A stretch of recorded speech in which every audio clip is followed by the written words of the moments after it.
Salut à tous, bienvenue sur Média 2 Africa. Vous regardez l'actualité hebdomadaire africaine, vous le faites bien. Voici les titres de ce journal.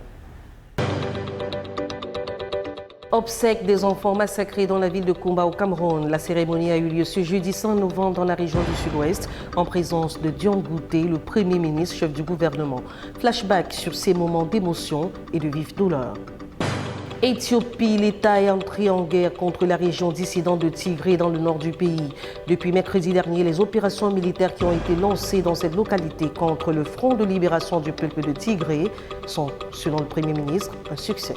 En Côte d'Ivoire, Alassane Ouattara est le nouveau président de la République ivoirienne. Dans plusieurs localités du pays, notamment à Odiéné, des scènes de liesse ont été observées dans le cadre de la célébration de sa victoire écrasante.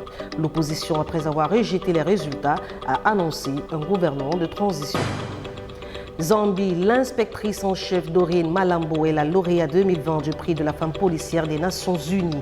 Ce prix lui a été décerné pour son travail et son déploiement dans le Soudan du Sud, aux côtés des couches vulnérables et défavorisées. Mesdames et messieurs, c'est tout pour les titres de l'actualité des modèles africaines de cette semaine. Tout de suite, les détails dans une pincée de secondes.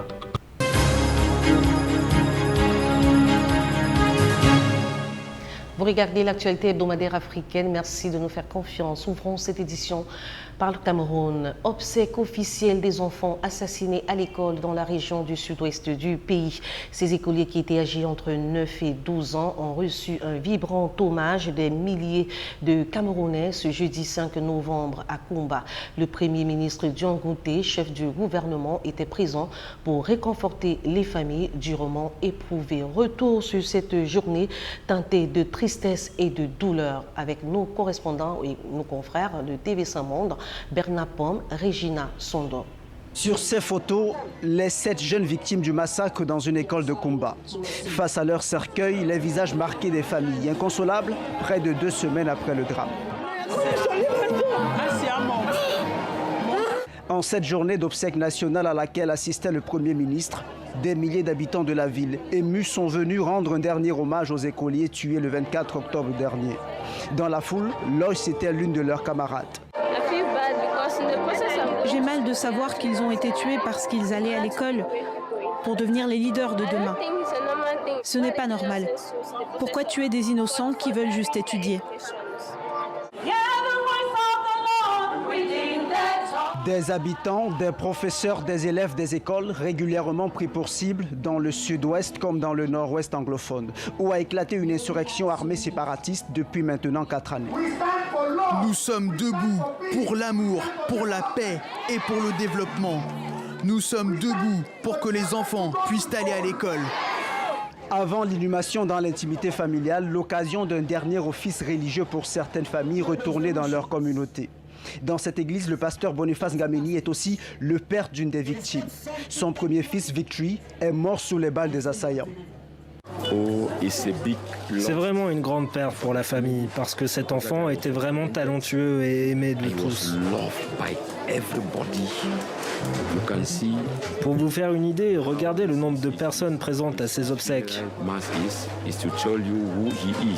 L'enquête pour retrouver les auteurs du massacre de Koumba se poursuit. Depuis le début de l'insurrection dans les régions anglophones, plus de 4000 personnes ont perdu la vie selon les Nations Unies. Restons dans le cadre de la crise anglophone pendant que les attaques des assaillants se multiplient dans les établissements scolaires. Les kidnappings aussi se poursuivent. Il y a 2 jours, le cardinal Christian Toumi avait été enlevé avec d'autres personnes aux environs de 18h30 alors qu'il revenait de Fumban. Plusieurs heures après son kidnapping, son éminence cardinal Christian Toumi a été libéré, mais les 10 autres sont restés en otage. Le cardinal Christian Toumi en image quelques heures après sa libération. De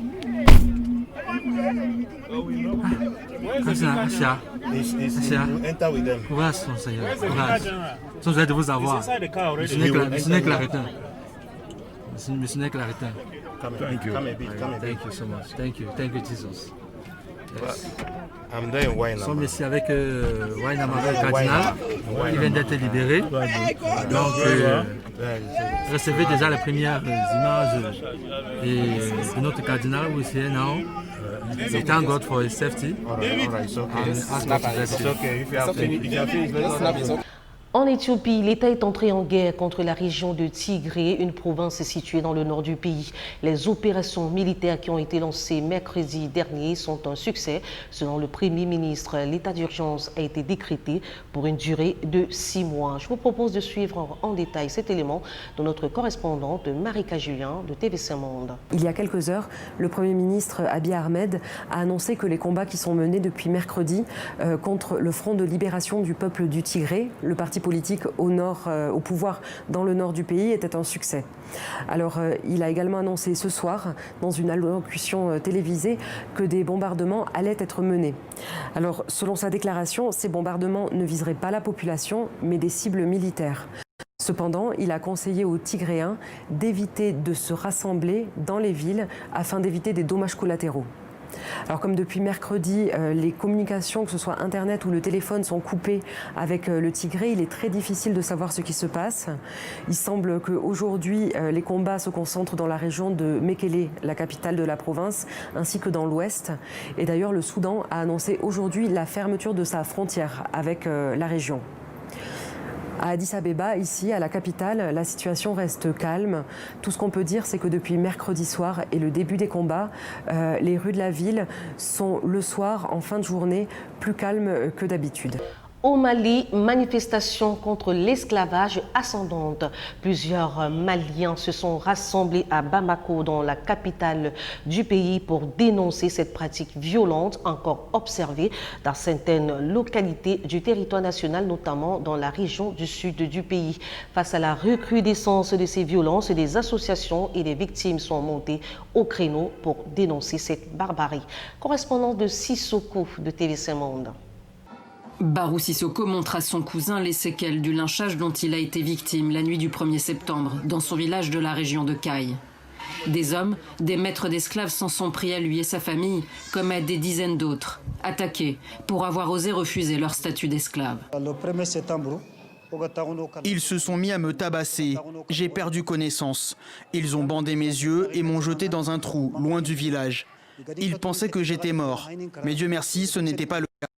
Les traces sont encore visibles sur ma tête. Il y a des traces de couteau presque sur tout mon corps. Je suis un miraculé. Quand j'ai repris connaissance, j'ai appris que 4 autres personnes avaient succombé à leurs blessures. Ils les ont tués.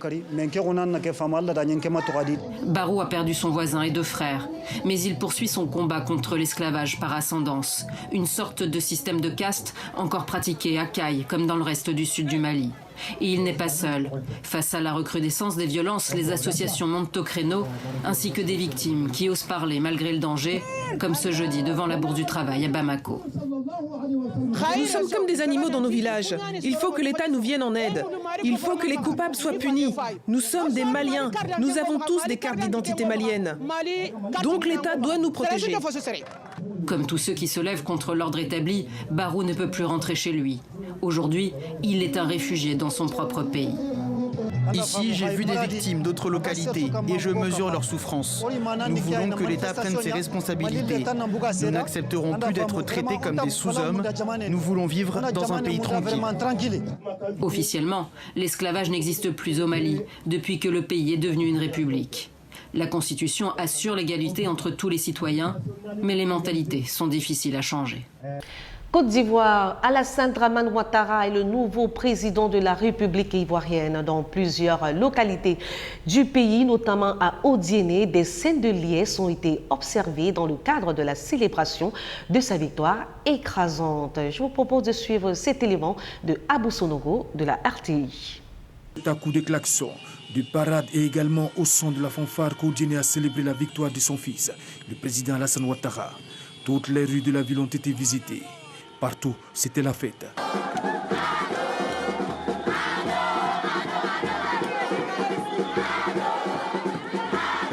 Les danses traditionnelles de la région ont donné de la voix. Le long du parcours, jeunes, femmes, enfants et vieux s'invitaient à la parade pour savourer la victoire du candidat du RHDP, Alassane Ouattara. Une parade conduite par les élus et cadres de la région. C'est une victoire écrasante de notre candidat. Il ne pouvait en être autrement dans la mesure où il présentait toutes les qualités et tous les atouts pour réussir et surtout réussir cette campagne. Odiéné est vraiment en joie Parce que nous savons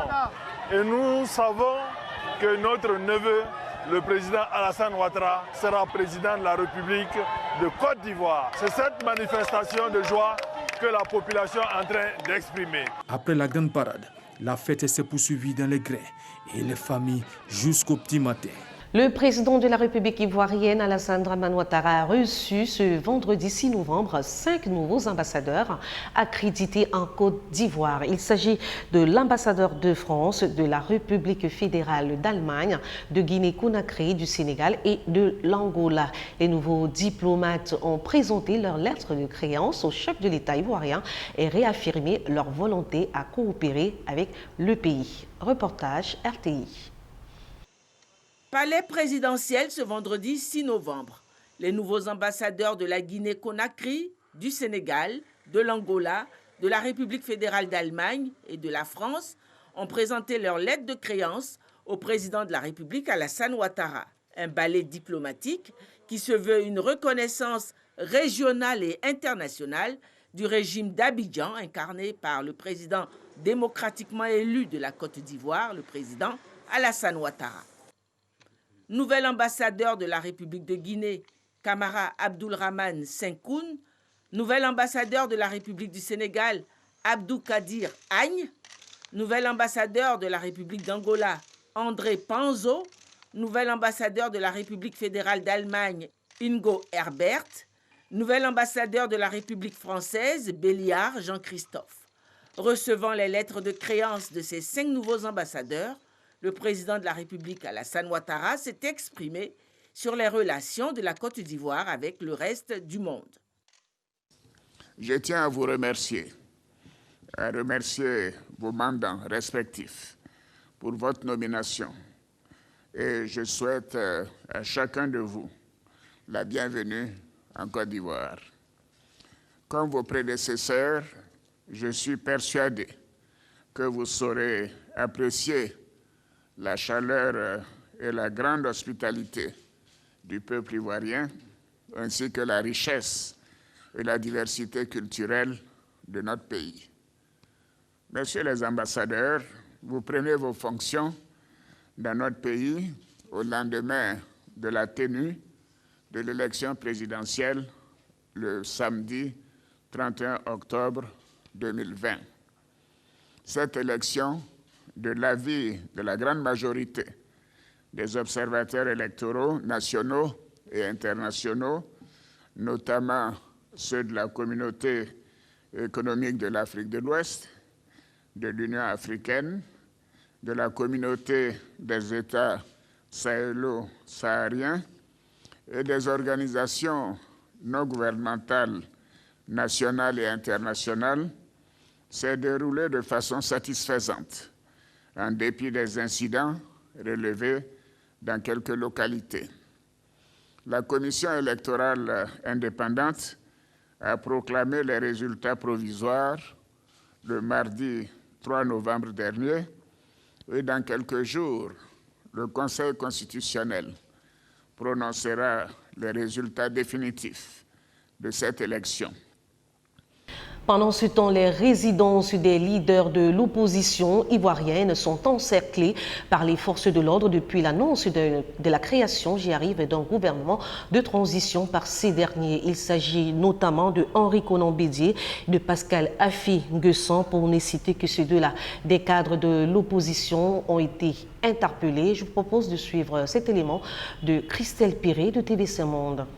Dans la commune de Cocody, pas très loin, à quelques centaines de mètres de la résidence d'Henri Konan Bédié, l'ancien président et candidat du PDCI. Et il y a eu encore quelques petites tensions ici cet après-midi, quelques heurts entre les forces de l'ordre et des militants du PDCI avec quelques tirs de gaz lacrymogène. Mais globalement, la situation est calme à Abidjan, même si, vous l'avez dit, eh bien, les forces de l'ordre sont toujours en train d'encercler les résidences des leaders de l'opposition, notamment donc celle d'Henri Konan Bédier. Les forces de l'ordre sont disposées à chaque coin de la rue qui passe devant sa résidence. Elles sont aussi positionnées aux entrées du quartier. Elles sillonnent un peu, notamment devant le siège du PDCI. Les résidences des opposants Pascal Afine-Guessant, Assouadou et également Albert Mabry-Touaqueux sont aussi encerclés par les forces de l'ordre. Et hier soir, on a appris que plusieurs cadres du PDCI ont aussi été interpellés. Alors, du côté du gouvernement, on affirme que ces leaders de l'opposition ne sont pas en résidence surveillée, mais qu'ils sont préventivement maintenus chez eux et que le but est de les empêcher d'aller et venir, car, toujours selon le gouvernement, l'opposition hier s'apprêtait à annoncer la composition de son gouvernement de transition, donc un deuxième gouvernement en Côte d'Ivoire, ce qui, selon la majorité, sape les fondations de l'État et pouvait causer un trouble à l'ordre public. D'ailleurs, hier, le gouvernement a porté plainte et une enquête a été ouverte par le parquet d'Abidjan pour sédition. À noter également, vous l'avez évoqué, que dans le centre du pays, il y a eu de nouvelles violences. Il y a eu deux jeunes de l'entourage d'un ministre qui ont été tués à Toumaudi.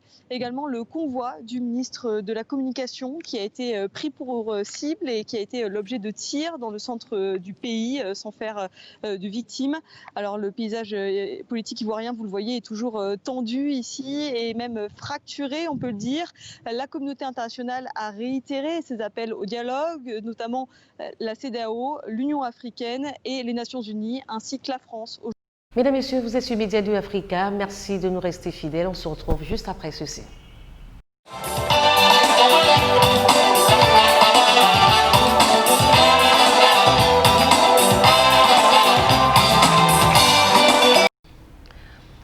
Retour sur le plateau de l'actualité hebdomadaire africaine. À présent, parlons du Sénégal. Le président de la République, Macky Sall, a procédé à un remaniement ministériel dit d'ouverture. Le chef de l'État a nommé de nouveaux membres, notamment le principal chef de l'opposition, Idrissa Seck, qui était arrivé à la deuxième place lors de la présidentielle de 2019. Plus de détails avec Eliman Daou de France 24.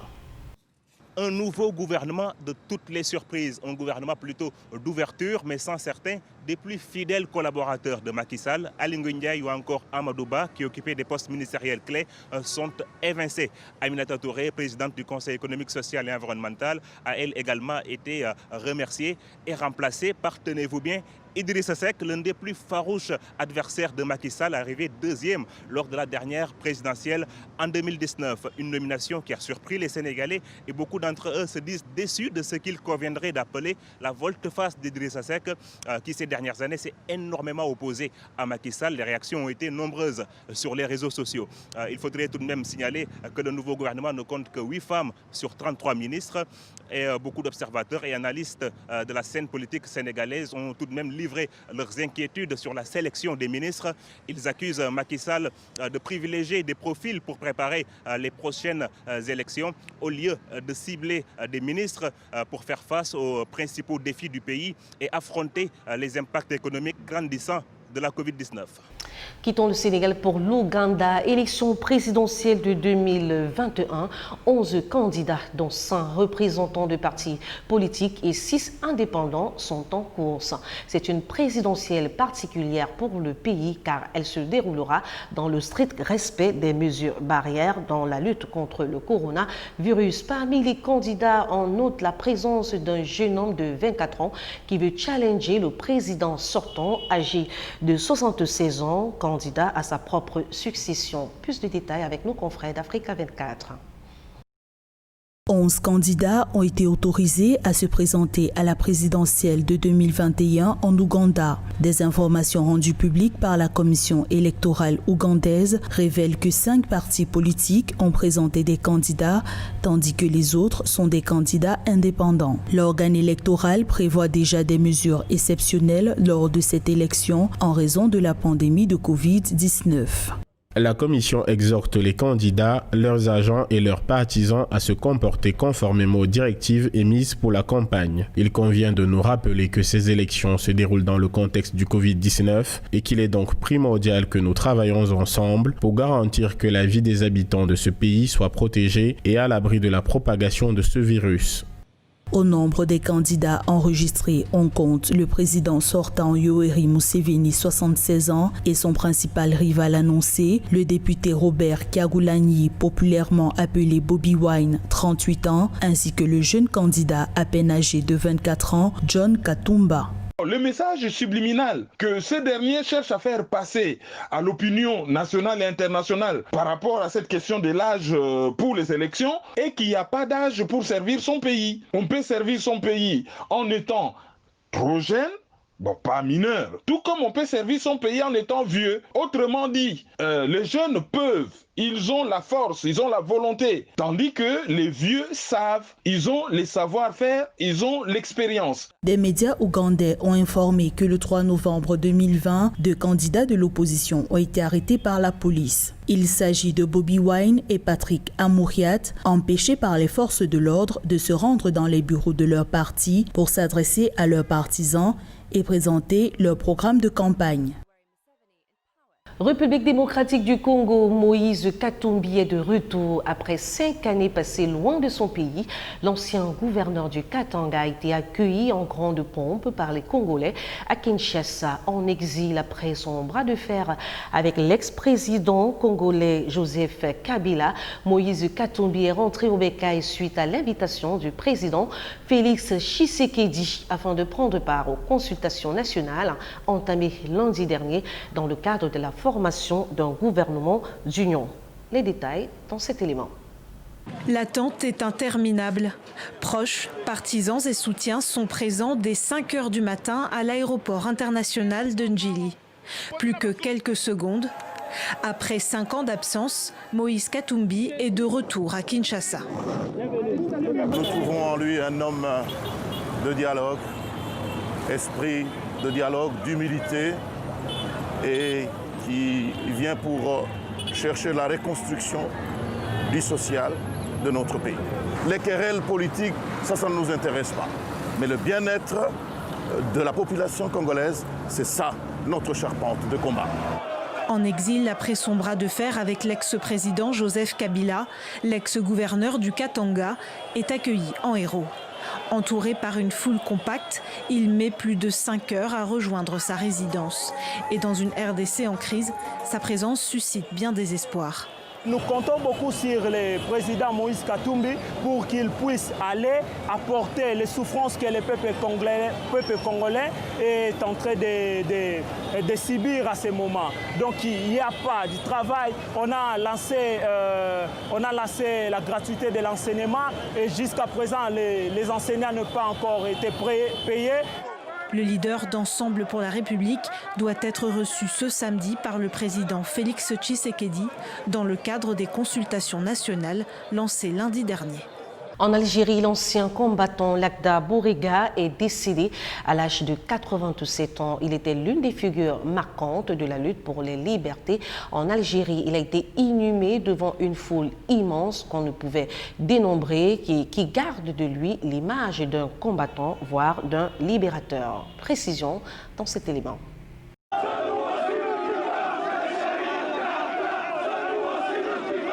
La puissance des chants est à la hauteur de l'importance du personnage. Martyr, repose-toi, nous allons continuer la lutte. Un chant d'espoir et de respect pour la vie de Lakhdar Bourega. Le cimetière de Sidi Yaya n'est sans doute pas assez grand pour accueillir tous ceux qui l'aimaient. Les Algériens ont perdu aujourd'hui un homme, un ancien combattant, un ami et un père. Il a donné sa jeunesse pour libérer l'Algérie et parmi les rares anciens combattants qui sont restés dans le droit chemin, le chemin de la liberté, de la démocratie et pour les droits et les libertés dans ce pays. Vétéran de l'indépendance, à 87 ans, Lakhdar Bourega avait gagné le respect de toute une nation, en tout cas celle du Irak et des luttes actuelles. Un mouvement d'une telle ampleur ne pouvait se faire sans lui. Et sur lui, la répression s'est abattue. Le Moudjahid, affaibli, avait passé 6 mois derrière les barreaux pour sa participation aux manifestations, c'était l'an dernier. Mais rien ne l'a empêché de se battre jusqu'au bout. Sur ces images, des Algériens se mobilisent pour la libération du journaliste Khaled Rareni. Lardar Bouraga est là, c'était le 8 septembre dernier. Moi, je l'appelais Oncle Lakhdar, car j'ai appris l'histoire de son combat contre la colonisation dans les livres. Et j'ai eu l'honneur de le connaître de près quand il a été emprisonné le 30 juin 2019. Car il a été aux côtés du Irak. Car en plus de sa lutte pour l'indépendance du pays, il a milité pour la liberté et la démocratie. Le combattant ne verra pas la suite des luttes en Algérie. Les mouvements actuels perdent là une figure de proue, un symbole, sa vie durant, de la volonté de liberté du peuple algérien. Zambie, l'inspectrice en chef Dorine Malambo est la lauréate 2020 du prix de la femme policière des Nations Unies. Ce prix lui a été décerné pour son travail et son déploiement dans le Soudan du Sud, aux côtés des couches défavorisées, notamment les filles et les enfants handicapés. Cet élément nous rappelle ou nous parle de cette grande dame. I had no direction during the first day of the crisis. And then the second day, when they called upon the ANPO officers to come out and help the South Sudanese who were running through the camp, I was one of the first females to just come out. I didn't even have a protective jacket. Me, as a police officer who is in uniform, I tremble. I show fear, then there will be no hope for these South Sudanese women. So I started advising them, encouraging them, telling them that it will all go.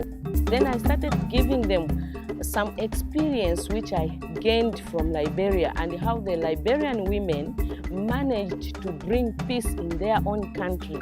It wasn't really the men, but it was the women who fought for the peace in Liberia. I got married and had 3 children. I divorced because the man was abusing me. That's what prompted me to even be a mouthpiece for other women to fight this violence because it is not good at all. Mesdames, Messieurs, c'est ici que s'achève cette édition de l'actualité hebdomadaire africaine. Merci de l'avoir suivi. On se retrouve la semaine prochaine, Inch'Allah, pour une autre page de l'actualité. D'ici là, portez-vous bien. Au revoir.